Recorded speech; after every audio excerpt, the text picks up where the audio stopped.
The football season is over and our attention is shifting toward the Olympics, the NBA. Today on the show, we are talking NBA All-Star Weekend. Should the NBA draft be eliminated?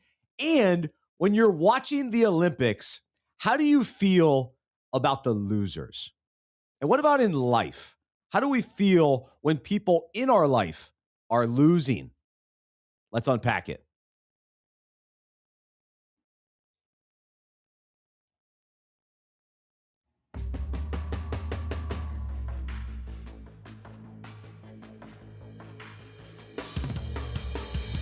Welcome to the Unpacking It podcast, where we unpack parallels, metaphors, and topics in sports that relate to life and faith.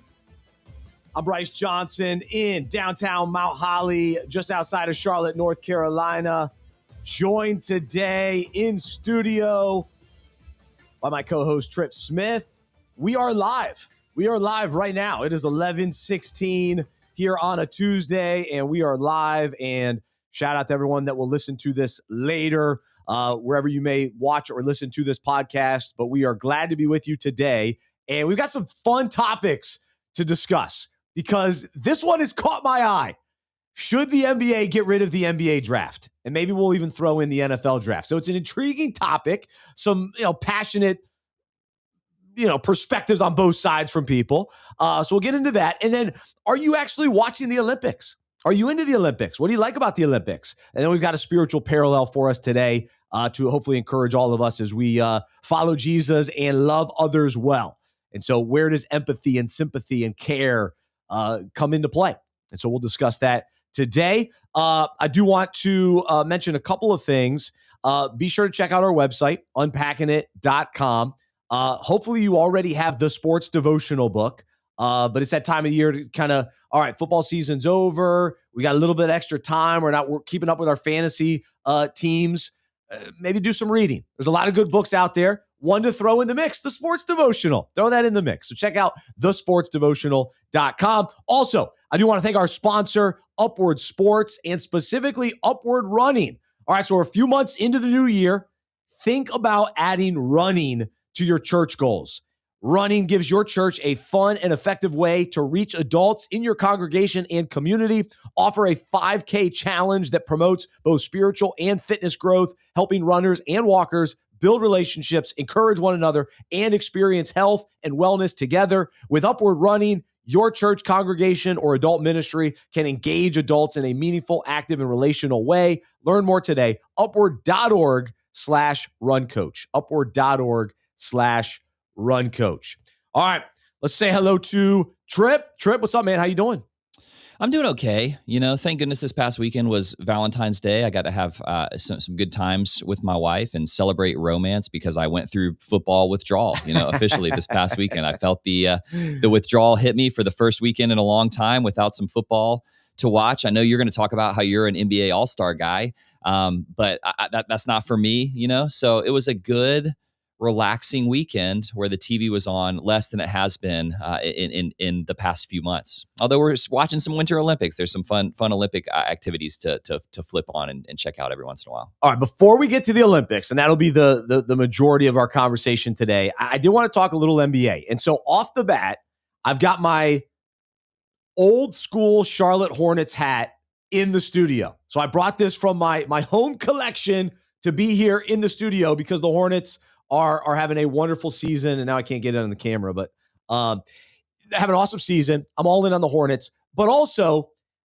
listen, I love talking football, but my first love was the NBA. When I was probably like 8 years old, the first sport that I ever was aware of, I started following, I started getting into, I started going to games. It was the Charlotte Hornets and the NBA. And of course, this was peak Michael Jordan time. And so you'll see in the studio, we got a lot of Jordan stuff. So it was Bulls, it was Hornets. It was at the height of the NBA. I was all in. And NBA more than college basketball, because I know you're also a Duke guy, but it was so NBA came for you before the college awareness did. Okay, interesting. Yes. College came just a little bit after, and then football was a little bit after that. So the Panthers came in '95, And it took a couple, I mean, I was into it, but it took a couple years to Right. really appreciate football because I was playing basketball, like in the backyard, and I'm still playing church ball. We're coming off a tough loss last night. But anyway, I've loved basketball. That was my first love. So I love the NBA. And here's the story. The NBA has had a bad rap for a number of years, the post-Jordan era. And then, not everybody likes LeBron. And all throughout this, the last 20 years or whatever, I have tried to support and defend the NBA. At times, haven't been able to do it because the NBA was a bad product. Last year, I complained because I was getting tired of so many threes. Teams were taking so many threes. But I have to say, coming off this NBA All-Star weekend, coming off the first half of the NBA season with the Hornets playing well, I'm fired up about the state of the NBA, the future of the NBA, and there are a lot of positives going on. The one big negative is the tanking, and that's why we're going to have the conversation about the future of the NBA draft lottery. But the NBA All-Star weekend has been criticized, especially in recent years, for a lack of competition and a lack of caring. And actually, we're talking caring today during our faith segment. But the players actually cared this weekend, and guess what? I cared because it was fun to watch. It was competitive. And the way that they structured it, the World versus USA, it was the old USA players versus the young USA players. Guys like Anthony Edwards and Victor Wembanyama, they set the tone. Guys followed suit. LeBron was playing awesome. Kawhi was playing awesome. I loved it. I soaked it in, but you avoided it. Is that right? Well, man, a lot to say in response to what you just said. No, I'm glad that you teed the conversation up well. I think the NBA is fascinating. I remember my earliest memories in the NBA were watching Michael Jordan, and then not too long after that, watching Kobe and Shaq on those Lakers teams, right? And then I do think that there was this lull in both the attention that I paid, but also I think the NBA, the narrative was so totally focused on LeBron that I lost interest because there wasn't a lot of kind of complex storylines and interesting competitions for years and years.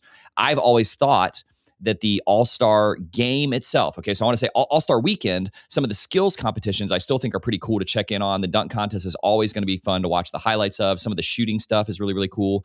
But I've thought that the game was a pretty bad product and kind of an uncompetitive scenario for the last decade at least. Yep. But I know that they're making changes to try to fix that. And it seems like what I think is one of the most important things that's happening in the NBA right now is that there is a plurality of young stars who want to be the next great guy. And so that new all-star format is going to be an opportunity for them to show off and to compete with one another to be the new face of the NBA, the next great star in the NBA. And so obviously Wemby's in that conversation. Anthony Edwards in that conversation. SGA is in that conversation, right? You've got these young guys who LeBron's not going to be around much longer. LeBron at this point, I think is kind of irrelevant. He's still a great player. He plays an important role for the Lakers, but he's not like just the dominant centerpiece of the NBA. I don't know if the word irrelevant necessarily. But here's what it's interesting you brought that up because I was thinking about this as I was walking around my house, I don't know, last night or this morning. We're just sort of tired of LeBron. Right. Like I think we have to appreciate, because listen, watching him at the All-Star game and even watching him the other night, he had a triple-double. Yeah. LeBron is unbelievable. Yeah. And I will argue 41 years old. Nobody's had a better career than LeBron. Nobody. And to me, that's not the argument. If you want to argue who's better, that's a different argument. Nobody's had a better career. He's had the best career. And because it's the longevity matters and the fact that he's playing at this level at this point in his career. But I think sometimes as sports fans, we've just we've seen it. We've experienced it. We're ready for the next guy. Yeah. And I think even to compare it to Aaron Rodgers, it's like, do the Steelers want Aaron Rodgers back? Like we've kind of done the Aaron Rodgers things. It's kind of time to move on. Maybe Tom Brady was a little different story, but I don't know. I think we like the fresh. And so that's, you alluded to it. That's where the NBA is right now. There's this new era where it's kind of like, all right, we've seen Kevin Durant, even Steph Curry. We still love them, but the Warriors, that ship has sailed. They're not competing for championships anymore. And LeBron and the Lakers, it's dying a slow death. But those three names you just said, that's exactly the point. Okay, and we'll talk about. I think that there are some key differences between the NFL and the way that it is structured and the NBA and the way that it is structured that makes the challenges that those two leagues face very, very different. But I think that the problem has been that the NBA has highlighted LeBron, Curry, and to a certain extent KD, although I would really say it's LeBron and Steph Curry are the Yeah. two. And they have done that to the detriment of promoting and marketing a lot of these incredible like young stars that are coming up in the game, that a lot of them, people outside of their markets, the casual NBA fan doesn't know how special SGA is, at least until they won the championship last year. You know, so Wemby is just this incredible like force to be reckoned with, and I would say he doesn't get the publicity and the attention that he deserves. That's starting to change. That's They'll be in the playoffs this year, so that will change. Right. Yeah. So that, but even it's like even still the NBA. The Lakers are having this problem themselves as a team, as a franchise. It's hard to just say, okay, LeBron, one of the greatest, if not the greatest player of all time, old news. Steph Curry, greatest shooter in the history of the sport. Old news, right? It's time to move on to some of these new young players that you haven't heard of before. A lot of them, because of the international presence in the NBA, their names are increasingly difficult to, SGA, Shai Gilgeous-Alexander has to be shortened to SGA so that we can hold on to it. The That's Joker has got to be, I mean, there is even just how do you market some of these younger guys? But I just think like, the way how fun it is to watch Anthony Edwards when he's playing at his best, right? I mean, I like him. I'm a fan. He's ferocious. He has said like when he's on the court and he's driving to the basket, he wants to kill the person in front of him, and it's just like he wants to dunk on them as hard as he can. But I think we're missing out on some of these great young players. I would say the Lakers, because they can't move on from LeBron. They won't be able to until LeBron allows them to move on. Maybe in the offseason, but yeah. Yeah, but it's just like so and so they're missing out on this these young players. Austin Reeves, obviously not Jokic, but who's why can't I? Luka Doncic. I mean, those are great players, but LeBron is still the face and the identity and the brand of the NBA, and I think that needs to change. It's time. It's time, but I think the encouragement... Not taking anything away from how incredible he has been and continues to be. But they can't rely on him to drive all the conversation and the attention. And so I think coming out of All-Star Weekend, oh, wow, the NBA is in good hands. There is a new crop of guys that really care, that want to play defense, that aren't just into... oh, I'm an NBA player. No. They actually want to be great at basketball. Mm-hmm. They actually want to represent themselves and their teams and their countries well. Because a lot of the Wemby representing France. This guy wants to dominate the league. Yeah. And so I love it. It's fun. And Jokic, like, he doesn't like the All-Star game, so like that's hurt in recent years because he's been one of the best players. He's been the MVP. And so he didn't even play. He sits out. But with Wemby coming in, these are young guys. It's exciting. So I watched most of the festivities. I even watched a couple minutes of the celebrity game. That's how diehard I am about NBA All-Star Weekend. I went to the All-Star Weekend when it was in Charlotte, and that was fun. So that was quite the experience. But the crowd is so corporate. It's not diehard fans. Right, it's a different kind of crowd. But anyway, I love All-Star Weekend. I got my daughters. They were watching. They were getting into it. But the big names weren't in the dunk contest, and that's still a problem. The dunks were okay, but you got to have some bigger names. And that's hopefully this next era of players too will embrace and understand, hey, Jordan did it. Kobe did it. These guys, Vince Carter, like these are big name Hall of Fame players. Of course, Kobe and LeBron, but even Vince, you got to be a part of this. Yeah. So I hope that changes too, because the dunk contest still is fun. I still like it. I don't think that it's just like at some point, and again, this goes along with the sort of the hot take, the clippable social media moment that just every sport has to have for every day of the calendar year. At some point it just became every dunk in the dunk contest, everybody on the panel would stand up and hold up tins and just go, oh, and it's just like, if every dunk is the best dunk you've ever seen, then none of them are. Sure. So it's so contrived and sort of falsely dramatic at this point. I don't know if you've ever watched like some of these guys who are they're YouTube influencers who all that they do is just work on these like trick dunks and these incredible dunks. Have you ever watched these guys? Not particular, but I'm aware of. They do some things that you have never seen before, and they get injured all the time because they're like dislocating their shoulders trying to do these crazy dunks. And these guys aren't willing to do that. Those NBA, and they shouldn't do that, not. So it's just like, I want to see some creativity and some truly unique things in the dunk contest. We got a little bit of that from Max McClung, but I know he wasn't in it this year. But anyway, so yeah, you're talking me into giving All-Star Weekend another chance, because I think that I had totally written it off.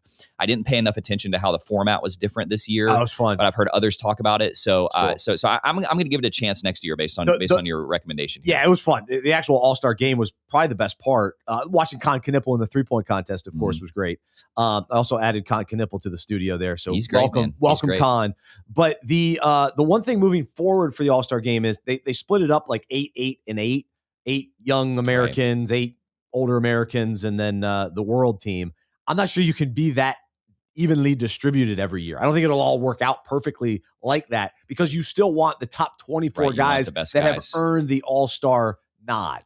So that's good. That's going to be an issue, I think. And that's a great transition, I think, to our next topic. I think that as the NBA tries to address, so the league in the age of analytics, in the age of computerized data, right? Everything sort of funnels towards the analytically optimized NBA team or NBA situation, right? That's what we're seeing in every sport, but it's probably, I mean, it's been true in baseball for a long time, but it's so true in the NBA right now. And so the rules and the systems of sort of like checks and balances that you have to put in place to keep hyper analytics from sort of breaking the way that the NFL works or the NBA works over the course of the entire season become more and more complicated.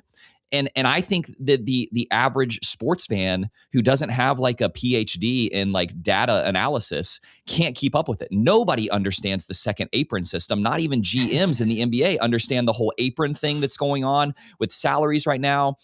It makes the trade deadline really unusual and really difficult for teams to like make major moves. And I would say that the NBA All-Star format has become more complicated in an attempt to make it more fair and more interesting. And I just don't even think most people can understand how it works, you know?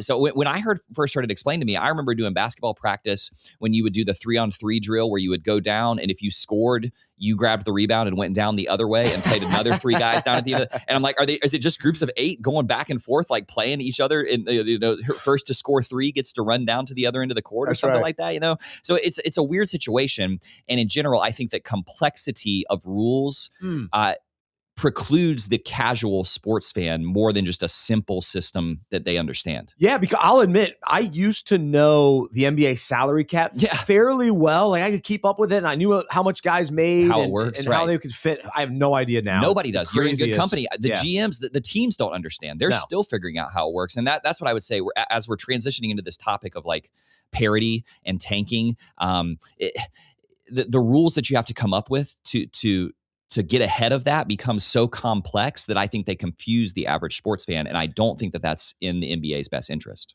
Yeah, that's a good point. I think simplicity in a lot of ways is positive. And so, all right, so with the NBA, it's kind of midway point. It's given us a chance here on the show. We've been talking NFL for so long to take a look at the NBA. Where are they at? What are the positives? So I think there's a lot of positives. The one big negative, and this was a big topic heading into All-Star Weekend, teams are tanking. And listen, as a Hornets fan, I understand all about the lottery, trying to get draft picks and that sort of thing. I've seen, you can look across the NBA. You see these teams like Oklahoma City, San Antonio, Detroit, who have benefited from the lottery, winning the lottery, drafting well, and making the most of the current system to build a franchise and to build a sustainable winner. We know that certain franchises go the trade route, the free agent route. Hasn't necessarily worked that well. The better route is actually to build through the draft. And so you can understand that, you see that.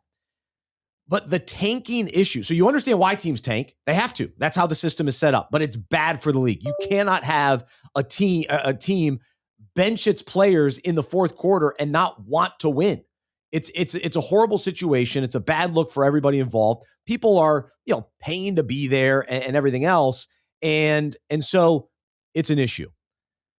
Is the answer getting rid of the NBA draft so that teams won't tank? And I would say yes. I think that is a good reason to get rid of the NBA draft. But I wouldn't just stop there as the only reason. I've never understood that. I've thought about this even with the NFL draft. These guys, if they get drafted, they are forced to go to a bad franchise sometimes. They're forced to go to a system that doesn't really fit them.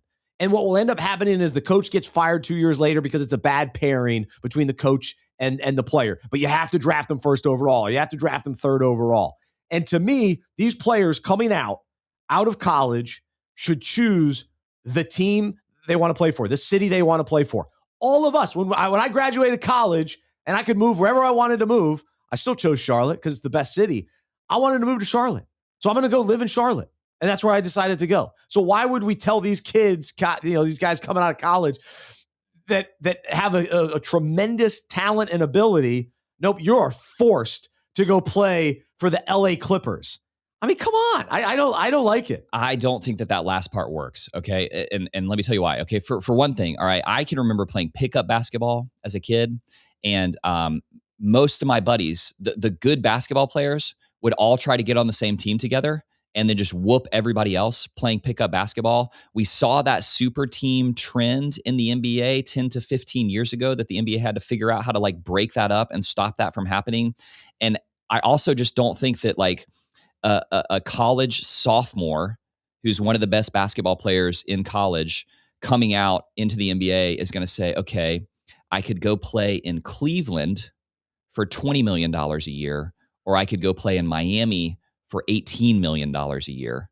Think I'm going to go with Miami. You know, like I just think that the talent would accumulate around the coolest cities and the big market teams. I think that that's true. That would be bad news for Charlotte. It would be bad news for Oklahoma City. It would be bad news for San Antonio. I think, it's just like all the talent would accrue to LA, New York, Miami, so I don't think that it's quite as simple as you just put it. I have some theories about what the NBA needs to fix to make parity better. But what's your response to that? Well, no, I think if you keep the salary cap, to your point, simplify the salary cap a little bit more, where every year there's only a certain amount of salary cap available. That I think has to come. And they're just like free agents. So then teams have the choice, okay, we can go spend this much on a rookie, or we can go spend this much on free agency and go get a proven veteran player.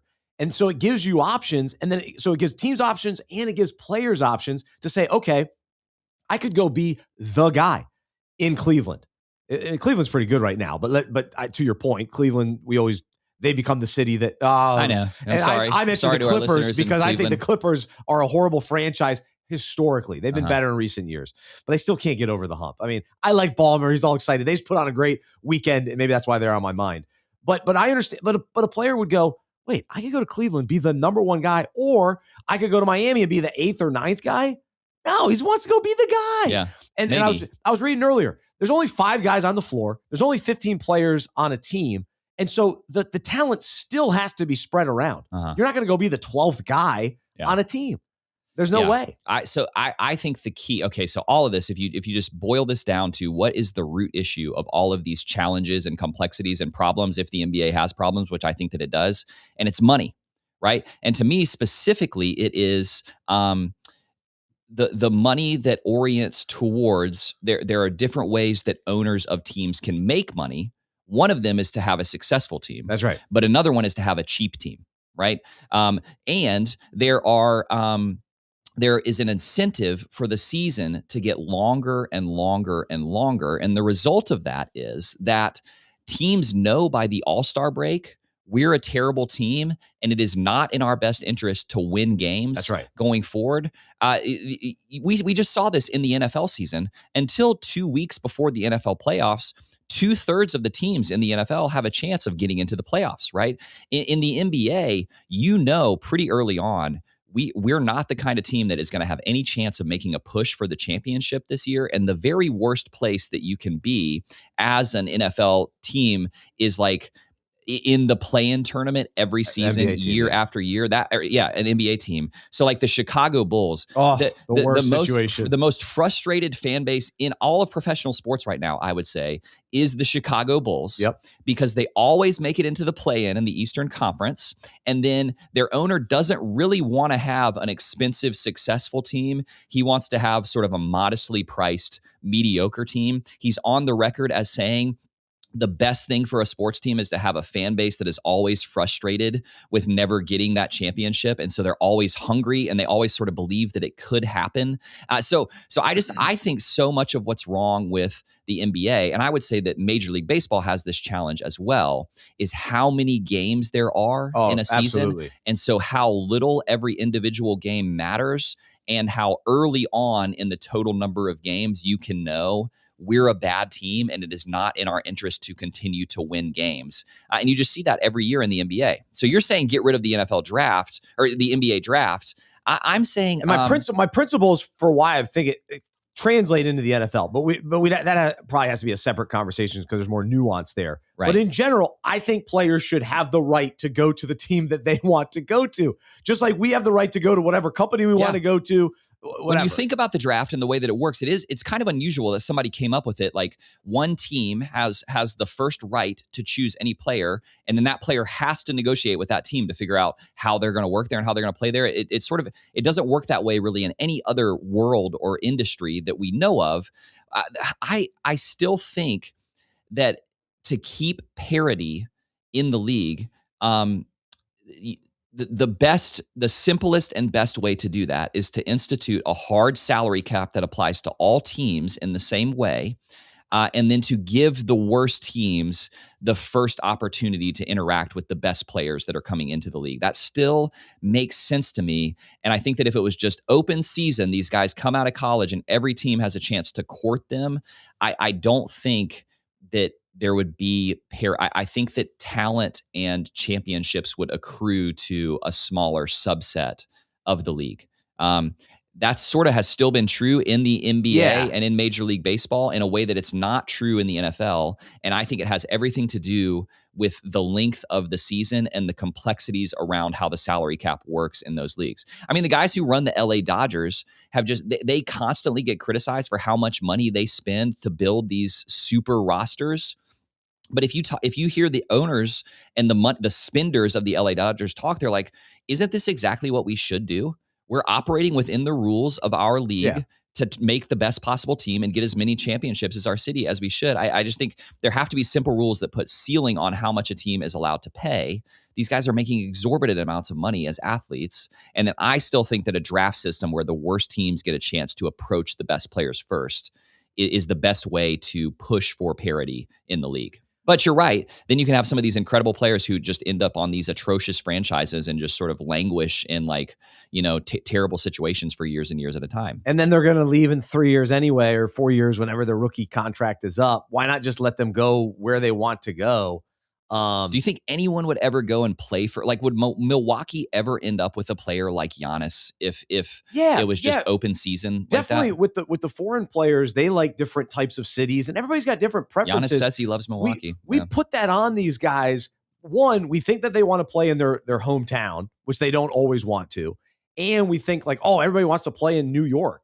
Mm-hmm. But New York really hasn't had a ton of great free agent signings in recent years. I mean, they're better now because they got Jalen Brunson and stuff, but for a long time there, that wasn't the case. Yeah. They were getting mediocre. They were overpaying for guys, and they had a tough stretch there for a long time. Yeah, it's a complicated situation, and you understand why over the years all of these complicated rules and policies have come into place, because it's like we're sitting here in the studio trying to solve it in the simplest way possible, but you can make a counter argument to every simple solution, and the result is these incredibly complex set of rules that determine what teams can spend and when, and it just makes it hard for the average fan to follow. Ultimately, I think Cooper Flagg would have liked to have been here in Charlotte, and I hate that for him because now he's stuck in Dallas. I'm kidding. I have no idea, but that would have been cool. Him and Knipple together.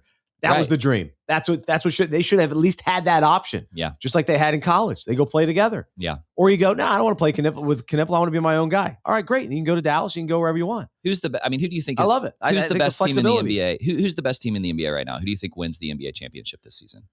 It'll probably be the Thunder again. Still probably OKC. And if you think about, we say they have a brilliant GM who managed his assets and did everything that he needed to do to put together this incredible team that he's now put together. But what they had to do, and I can't remember who it was, whether it was Chet or Jalen Williams that came first, but they got a top pick in a draft. And then I think it was Chet, right, who missed the whole season because he was hurt. And they got another top pick in the draft next season. And so now they have SGA. They have Jalen Williams. They have Chet Holmgren.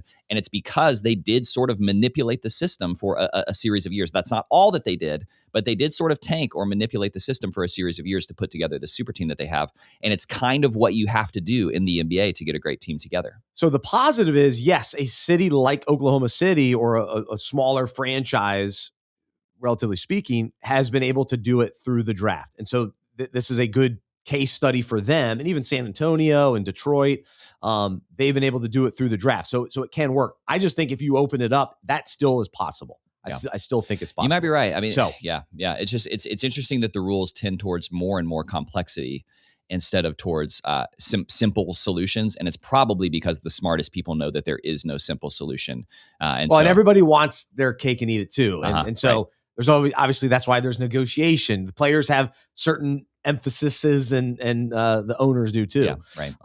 So anyway, it's a fun conversation. It's interesting. I do think it's fascinating to talk about. I mean, I would say I sound like I don't like the NBA. I actually think that for me, like the needle is absolutely pointed up with the NBA. I'm way more interested in it than I was like 7 to 10 years ago when I thought the NBA was a really bad product who was in search of like a new identity. And I do think that the NBA is trending in a really entertaining and enjoyable direction in terms of like how fun these young players and these up and coming teams are to watch. Yeah. And actually right now the players are spread out across the league, which is key. So every city does seem to have a guy, which is really good. So I wouldn't want to lose that aspect of it, but I don't think the draft guarantees that either. So anyway, those are my thoughts, but a lot of debate on social media and talking heads everywhere.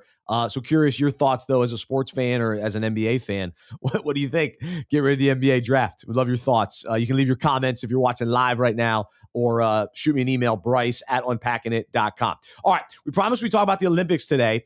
And believe it or not, I think this is the first time I've been doing this podcast / radio show for over a decade.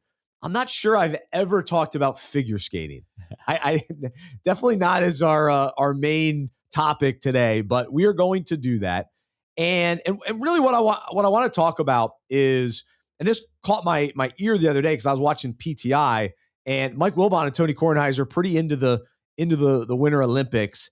And there have been a couple stories so far where the athletes that we thought would win did not win, coming into the Olympics with the gold expectations. They're the ones that are supposed to take home the gold. And so just execute, get it done. And then, somebody like Lindsey Vonn gets injured right before the Olympics, then tried to do it, couldn't do it, and gets injured. And then our boy, Ilya, the ice skater, Ilya Malinin. Thank you. Ilya Malinin. So here's my confession off the top. I have not been watching the ice skating. I have 3 TVs at night. Sometimes, especially during the Olympics, I'll throw on the 3rd TV. So I have kept an eye on it. But I watch PTI. So that I've kept up with some of the Olympics with that. But when I watched Mike Wilbon the other day talk about Ilya not like fall twice and not win the gold, he ended up finishing 8th.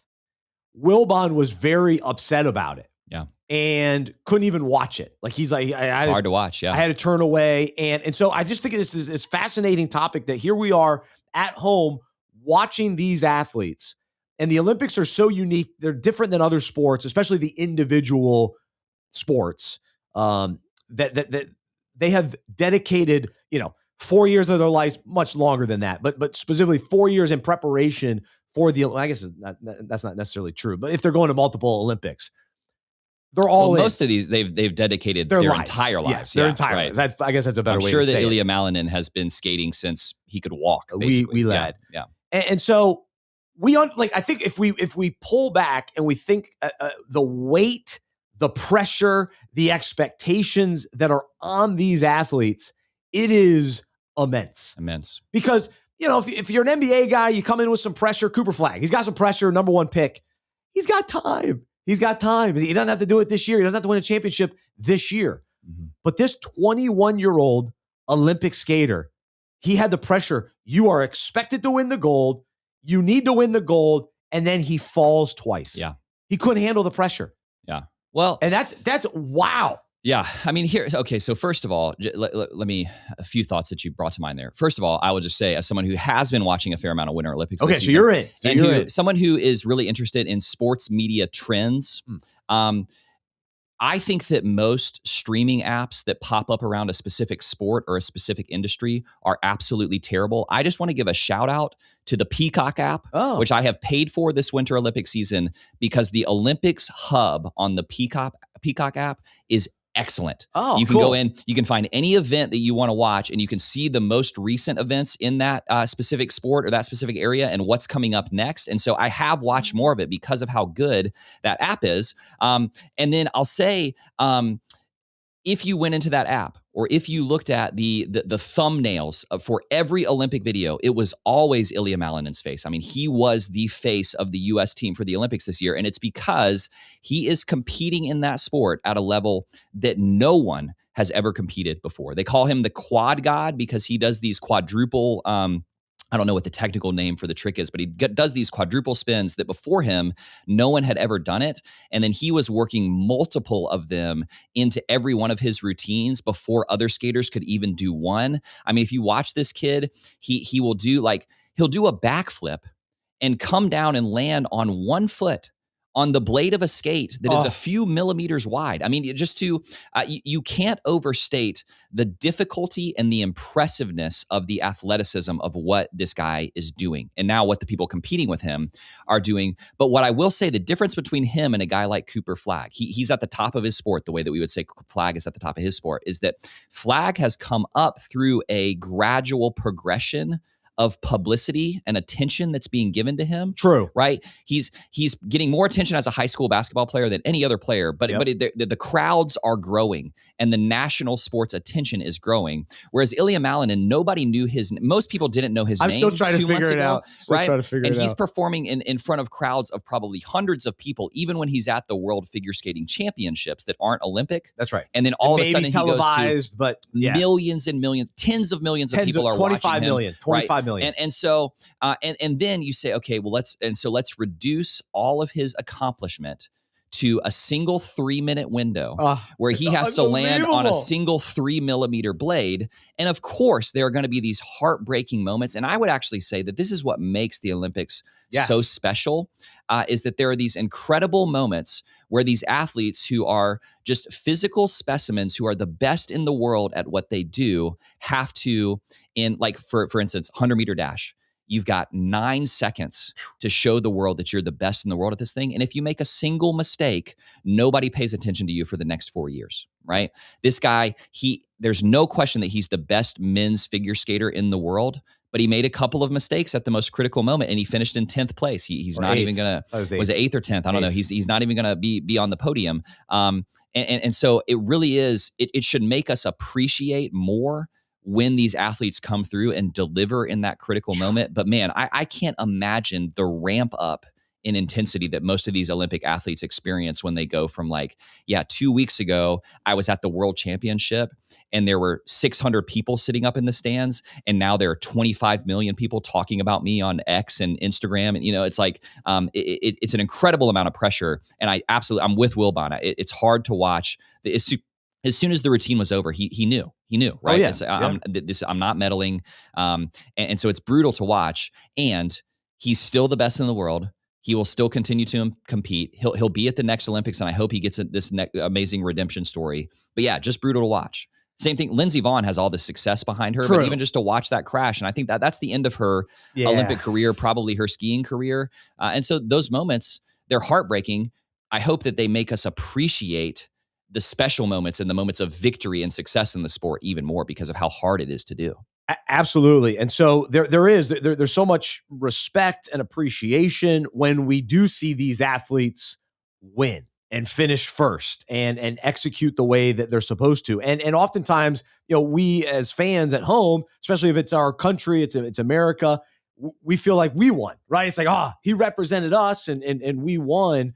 And so what we're going to focus on today is this flip side. This, how do we respond to the losers? Which is a funny way to say it, but on one end, the winners, they experience the relief, the happiness, the satisfaction, the sense of accomplishment, and then the losers, what are they facing? They're facing heartbreak, failure, disbelief, unmet expectations, and both sides dedicated, sacrifice, commitment, talent, all of that. It's the same, but one is going home celebrating. They're a hero. They go back home, they show off the gold. And then the losers, although they've made it. And like on one end, you go, man, you made it to the Olympics. Like, that's unbelievable. But in their minds and in their kind of level of what they expected, they lost. They fell short.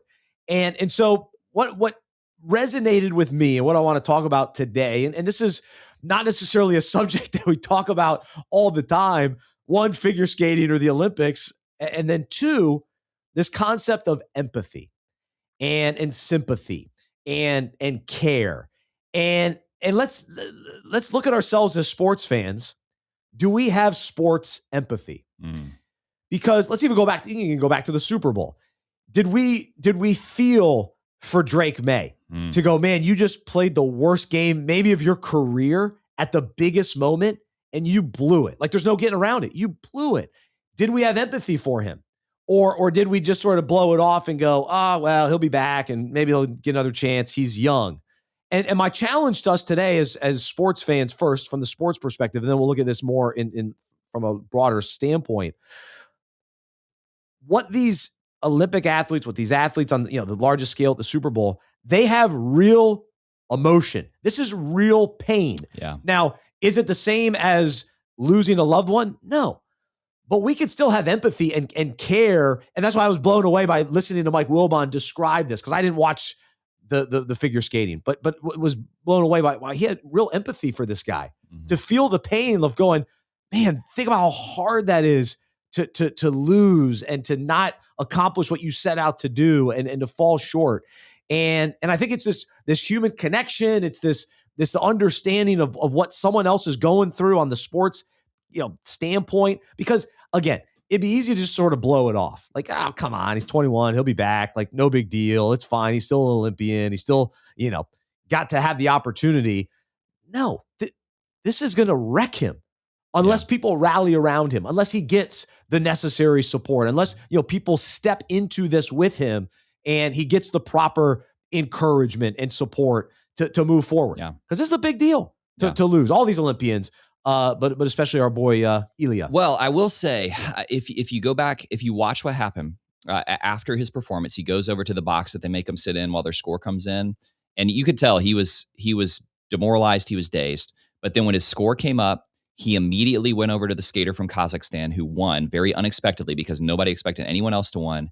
He talked to him very calmly. He congratulated him. He hugged him, and then they made him do an interview with one of the, and I thought that he was so poised and so thoughtful and so vulnerable and humble during that interview. I was really, really impressed with the kid. So here's what I'll say is I think, look at our last conversation about the NBA and all of the money and all of the drama and all of the folly around the NBA. I think if you boil down sports to what is truly good about sports, there's so much extra stuff that we have tacked onto them. Most of it has to do with the exorbitant amounts of money in the sport. Most of these Olympic athletes aren't making that kind of money. They're doing it for the love of the sport and because they have worked really hard to be the best in the world at what they do.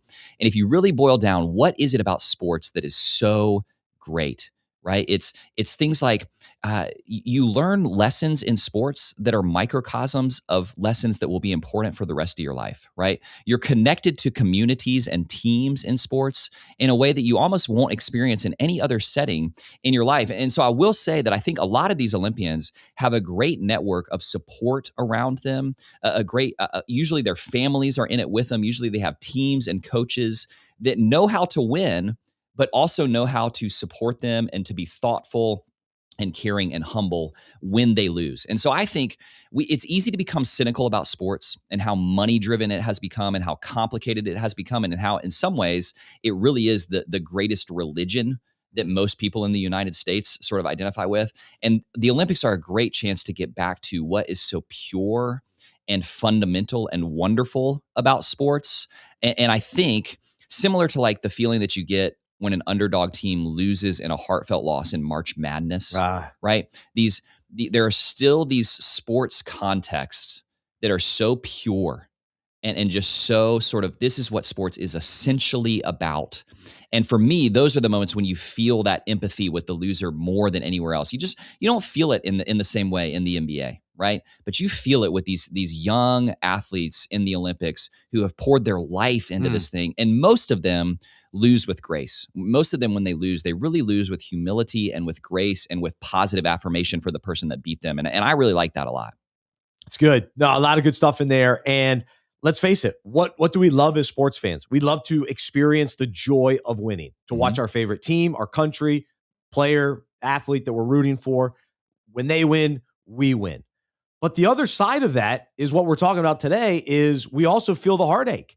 And oftentimes as fans, we know that heartache too, especially if you're a Bills fan, for example, or you've been a Hornets fan for your whole life. You feel the heartache and the pain. And so here's what I want to talk about today in our own lives.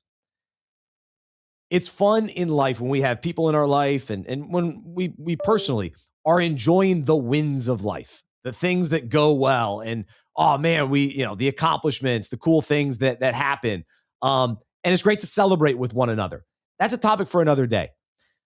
But the Bible says in Romans 12:15, rejoice with those who rejoice, mourn with those who mourn.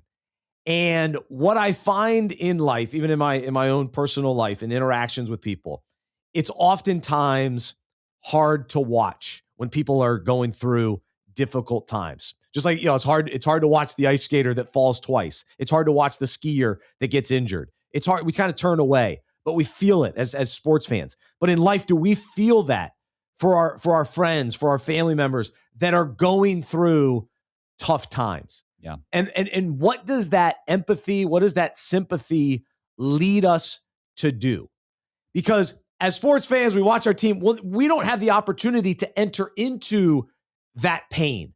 We just go, man, I feel for Elia. That's got to be brutal. Yeah. And there's something about us that stirs, and we go, man, yeah, that's got to be hard. And you try to understand, like, man, I can imagine like being an Olympian and you're on that big stage and you lose, and it's like, it's got to be so hard.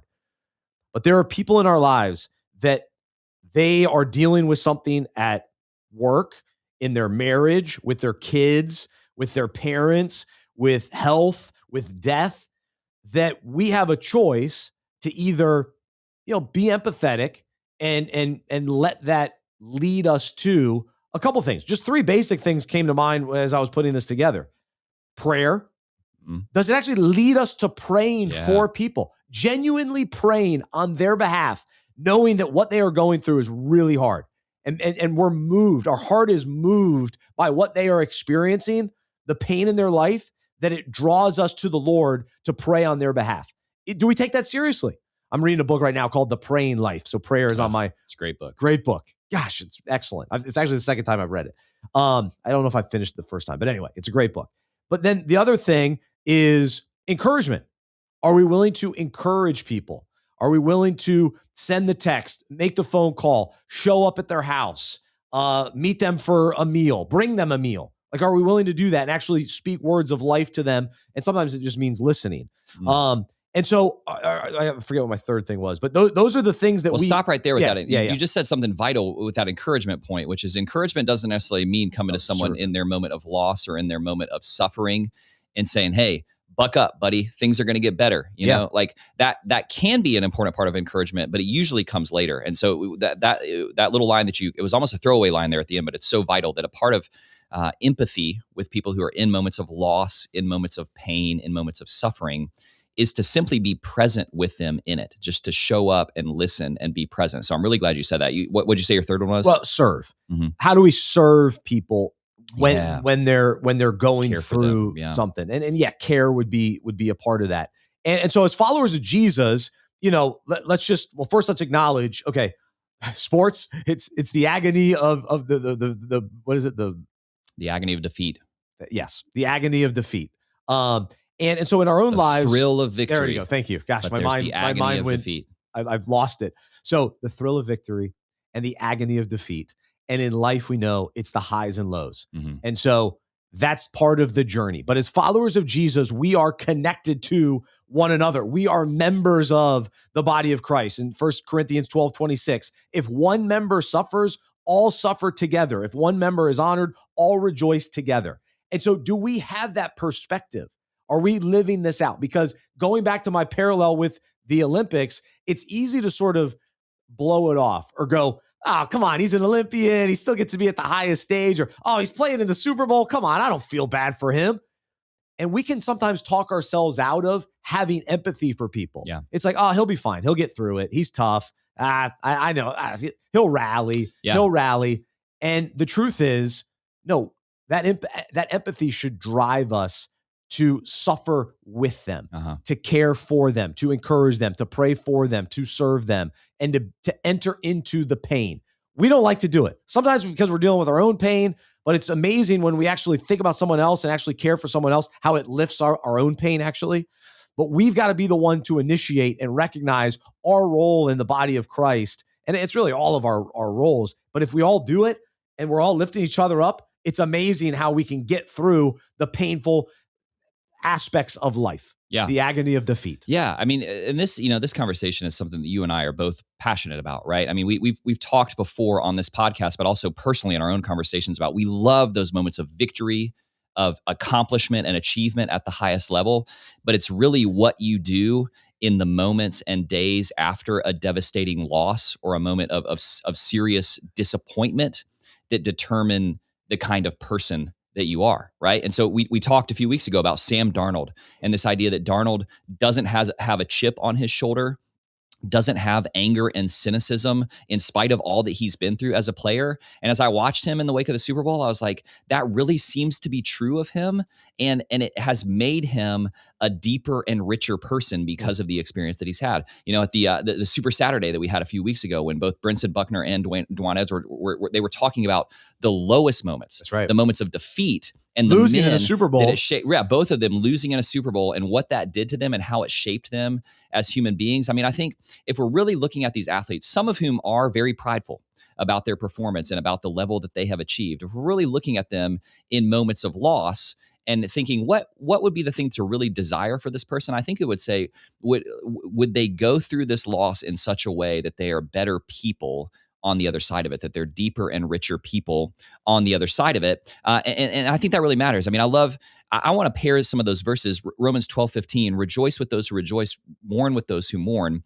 Why does the Bible tell us to do that? Why does the Bible tell us to be in community where we celebrate with people who are celebrating, but also we experience sadness, we empathize with those who are suffering? One reason is because we're called to care for those people, to take care of them, to love them, and to serve them, as you said. But another reason, if you pair Romans 12:15 with a verse that I really, really love, Ecclesiastes 7:4, right? The heart of the wise is in the house of mourning, but the heart of fools is in the house of mirth.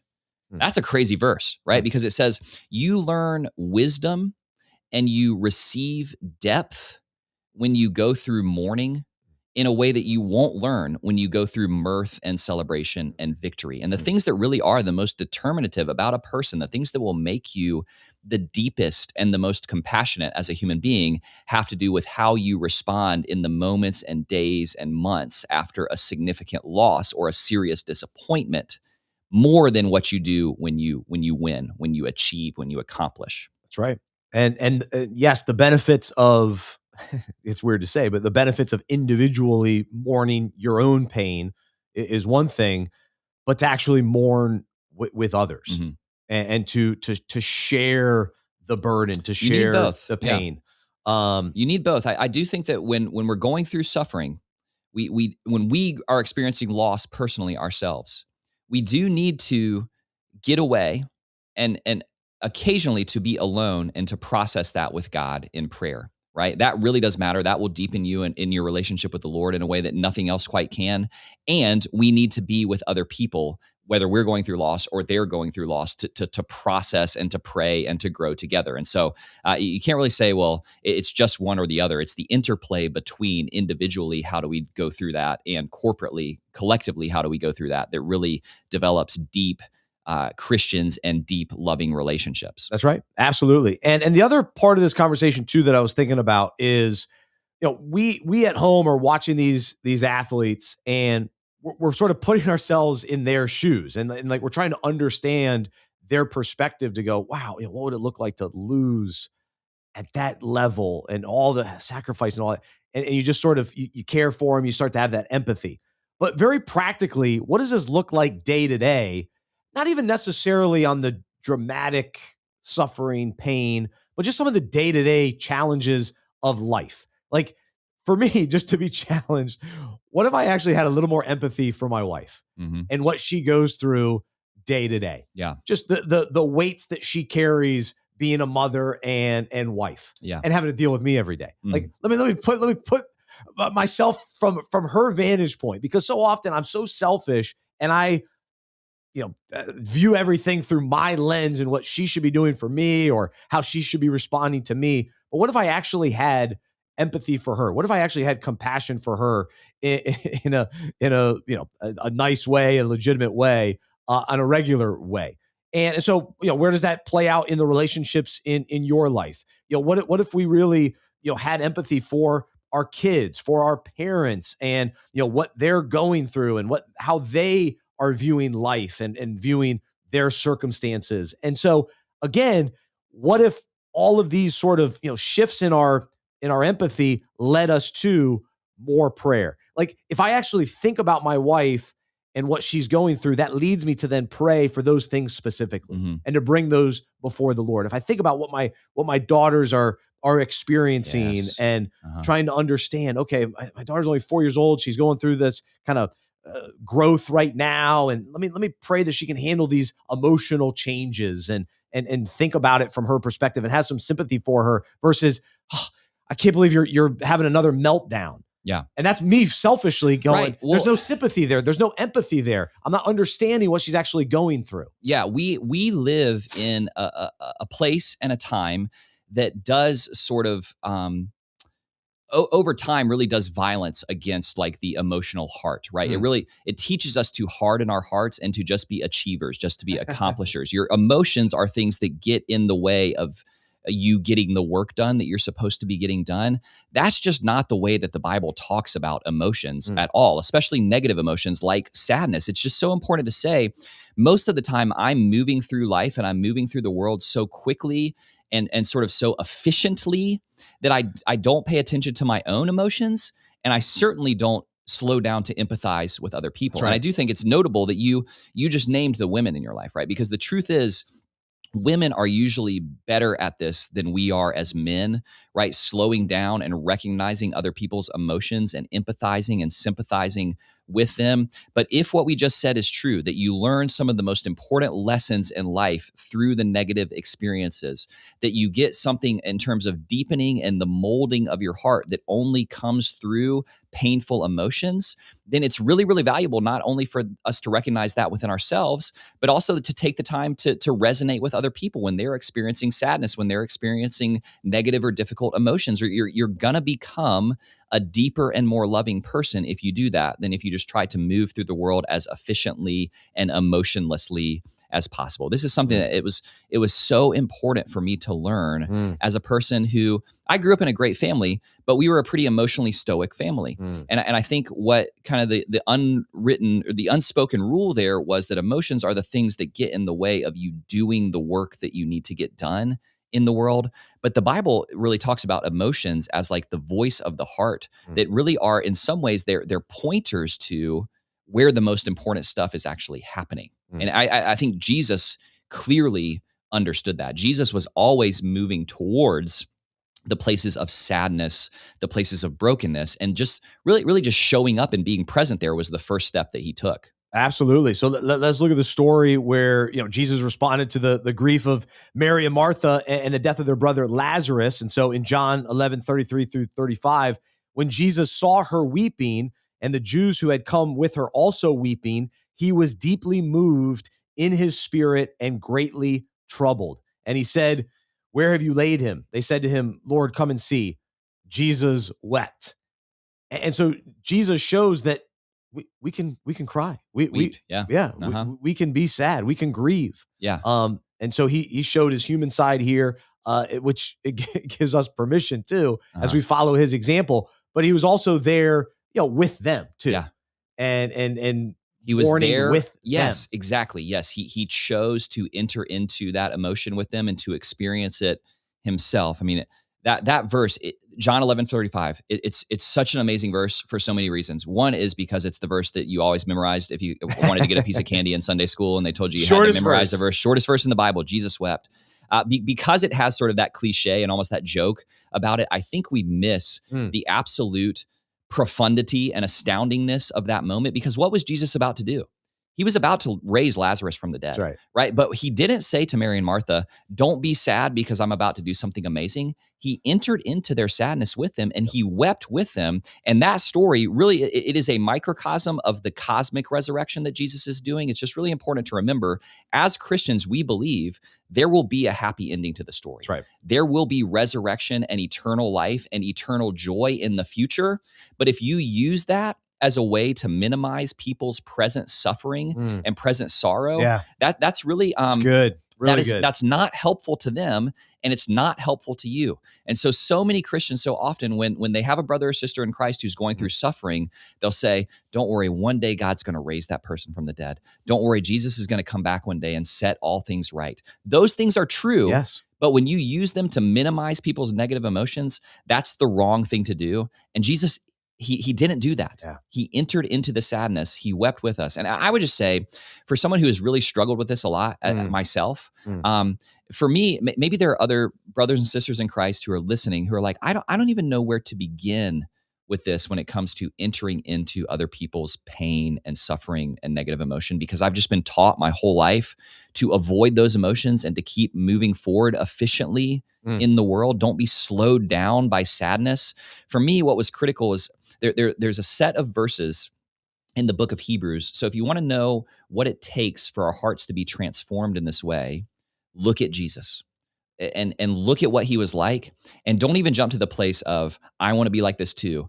Just start with, Jesus, I praise you that this is the way that you are, right? Hebrews 12:17, therefore he had to be made like his brothers in every respect, so that he might be merciful and a faithful high priest, right? So the reason that Jesus became a human being was to be made like us, to empathize with us, and to be with us in pain and suffering, right? Hebrews 2:14, since therefore the children share in flesh and blood, he himself likewise partook of the same things. And then my favorite of these verses, Hebrews 4:15, for we do not have a high priest who is unable to sympathize with our weaknesses. Jesus still, in his human body at this very moment, is able to sympathize and empathize with us in the suffering and in the sadness and in the weakness that we experience. And so if you want to become more like this as a person, start by looking at Jesus, right? And then for me, I have to do this almost like a caveman. I have to sit down in a chair and I have to get quiet and I have to say, Jesus, I think today I feel sad because X, Y, and Z. Would you be near me and weep with me in my sadness? And what he'll start to do is he'll start to soften your heart, and you'll notice that you start to become that way with other people. And so that's really the key. If you want to learn empathy for others who are going through serious loss and suffering, begin by bringing your own sadness, however small, to Jesus. Jesus, I got really mad at that person who cut me off in the parking lot today, and now I feel sadness and shame about the fact that I did that I beeped them or, made an angry face at them as I drove by. Would you just be near me in this sadness and in this shame and just comfort me? And Jesus will do that because that's why he became a human being. That's what he came to do. So really vital practice in terms of how do we cultivate sympathy for others and empathy for others in our own hearts. It's by recognizing that Jesus is sympathetic with us. Yeah, gosh. And that opens up a whole nother conversation of kind of grace and empathy, understanding, when people are going through the shame of sin and having empathy for that and grace for that and care for that. It's tricky. It's nuanced because Jesus was willing to call Jesus was willing to call sin. Yeah. But he also was a friend of sinners, right? He came to be a man of sorrows, acquainted with grief, and also a friend of sinners. And so you can help someone that you know deal with the conviction of real sin that they're committing in their life and still be sympathetic to the pain and the suffering that's causing them. It's possible to do both of those things at the same time, I think. Yeah. And one last thing I want to mention, and then we'll wrap up this topic today. But, in thinking about with the empathy, and I've mentioned this a couple times, but it's easy for us to sort of talk ourselves out of not feeling the pain. Like it's for some of us, you watch the Olympics and if somebody loses, you're, oh, I feel the pain for them. But then others of us, or at moments, you might go, oh, that guy's an Olympian. I don't feel sorry for him. And so in our own lives, I'll just use my own, because I struggle with this. I can talk myself out of why my wife shouldn't be upset about that. Right. That's not a big deal. Why are you upset about that? Mm-hmm. Instead of, okay, she is feeling this way. Let me enter into that. Now I can encourage her maybe out of that potentially. Yeah. But I've got people, in my life too, where it's like they got lots of money and they're upset about a financial situation. And I can say, why? They shouldn't be upset about that. They have plenty of money. Mm-hmm. But it is still a concern to them. Yeah. And so if we want to be like Jesus, if we want to love people well, let's care for them and not make it about what the issue is. Yeah. It's about the pain that they're feeling or the struggle that they're going through, and walk with them in that and feel that with them. Because in some ways, like I can't relate to the millionaire that's having a tough time financially. I can't, but I could try. I could try to have some empathy. Like, wow, okay, he's got a lot of pressure on him because of that, because of the business that he has. And I can enter into that and try to encourage him and try to be there with him instead of discrediting it or say, you shouldn't be sad about that. Yeah. You shouldn't be upset about that. That's causing you to worry. Are you kidding me?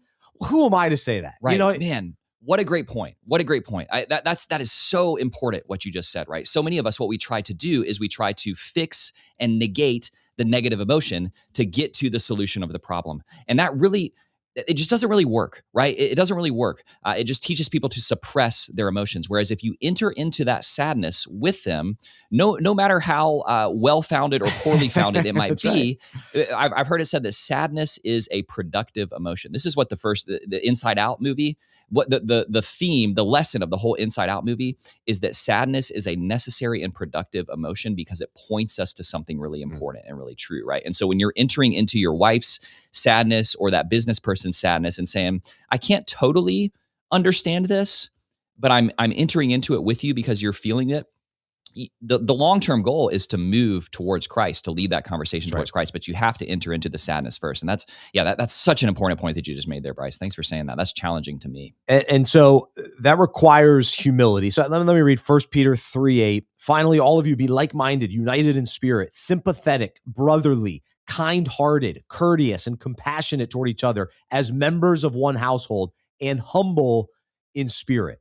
And so to me, the humility that's required to have empathy, to care for people is crucial. And then also Colossians 3:12, put on then as God's chosen ones, holy and beloved, compassionate hearts, kindness, humility, meekness, and patience. And so this is important for a number of areas of our life to kind of put this on. This is the character of Christ, becoming more like Christ, compassionate, kind, humble, meek, patient. That's required for us to have empathy, sympathy, care, concern for others, and to walk this journey with them. And then again, practically, how do we pray for them? How do we serve them? How do we encourage them? And we can do that. We can all do that. Even to your point, hey, some of us, we struggle with this. Let's take the steps toward it, and do our best to understand and try to grasp what they're experiencing and enter into it. So that's today's topic. Kind of a little different for us. Yeah, but an important one. Yeah, really good one to carry with us this week, I think. Talking ice skating. How about that? Who would have thought? Ilya Melanin. Yeah, it's tough. Poor guy. So we feel the pain for him today. Last thing, what sports do you like watching in the Olympics? What is your go-to? Okay. The obvious answer that everyone's talking about right now is curling. I just think that there is just something so captivating and almost zen about watching curling. I don't get it. I don't think that I understand the rules. I don't get the game, and I don't get why people like it. Well, what I've learned about curling is that the target that they draw down, the multiple ring target that they draw down at the end of the other the end of the curling pitch, I don't know what you call it, is actually misleading, because at the end of the day, it's just about who gets the most stones closest to the center. So you see the target and you think this is a more complicated and technical scoring system than I understand. And it's actually not. I love to watch it, but I'll say probably my favorite this year, certainly, and probably has always been the speed skating. I just think, man, the way that those athletes look when they are really just flowing and just flying across that ice, I think is truly incredible to watch. So speed skating, short track, long track. I like both, but I think I like the shorter. The U.S. athlete that we didn't talk about today because he's been so successful this year and he's the best speed skater in the world is Jordan Stoltz from Wisconsin, I believe, and he won the 1,000 and 500 meter speed skate this year, and he set an Olympic record in the 500. I mean, if you haven't gotten a chance to watch that, I just think the 1,000 and the 500 are so cool. They're so fun to watch. It's so exciting. People are cheering. It's loud in the ice rink. And yeah, so if people haven't checked out some of those speed skating, those shorter speed skating events, go watch those. They're really fun. So I really enjoy the skeleton. Yeah, that's crazy. I love dude. the skeleton. There's got to be something a little bit wrong with you in the head to be like, this is my sport. Yeah, it's crazy, man. I mean, so the bobsled, the luge, like those are all, they catch my eye. I can't say that I get into it like who's winning and all that kind of thing, but I like throwing it on and just sort of just watching it in that way. But then I love to ski personally. And so any of the skiing events are cool. Even though I can't comprehend the cross country skiing, to me that seems absurd. The biathlon and how difficult. I was watching a little of that. My boys love the biathlon where they'll ski for a while and they stop and shoot. Who thought of that? Right? It's crazy. It's outrageous. That's the other thing. Like, who thought of some of these sports, and then who thinks to do these sports? Well, it's just fascinating. What I love about sports is that there are sports where, like basketball being the ultimate example. James Naismith was in a YMCA gym and he was like, I got to come up with a sport to keep these kids entertained, and he invented basketball sort of from scratch. I think like peach basket, baseball, whatever. Like there are sports that were invented for the sake of creating a sport. And then there are other sports where you're like, your ancestors were doing that for thousands of years, and then you figured out how to get it into the Olympics. And so it's like people were just skiing across the country, stopping with their rifles, shooting an elk or whatever, to take it back home to the village. Gosh. And now, hundreds and hundreds of years later, it's become this really interesting Olympic sport. But I think some of the sports that show up in the Olympics because they were part of some nation's heritage is really, really funny to me. And I love watching those sports where you're like, this is crazy that y'all are so good at this. But it's awesome, man. Yeah, the Olympics are fun, dude. They're fun. It's cool. I'm not like diehard, but I appreciate it and try to at least keep an eye on it and throw it on the TV. Hey, you watch more Olympics. I'm going to promise to watch a little more NBA basketball. I'll get in the NBA, baby. Hornets rolling into the second half of the season. So we're excited for sure. All right, Trip. Good stuff, man. Great show. We'll maybe talk a little NFL offseason next week. So a couple moves have already happened and on the horizon. So we'll have some fun with that. We got college basketball right around the corner. So also excited about that. But for Trip, I'm Bryce. I'm a sports fan who follows Jesus. I believe in the good news that he died on the cross for my sin. He was resurrected. And through faith, I've been saved by his grace. I hope that is true for you as well. And I hope you'll join me as we live life as sports fans who follow Jesus together. Let's enter into each other's pain. Let's encourage one another. Let's point each other toward Jesus. Have a great rest of your day. We'll talk to you next time right here on the Unpacking It podcast.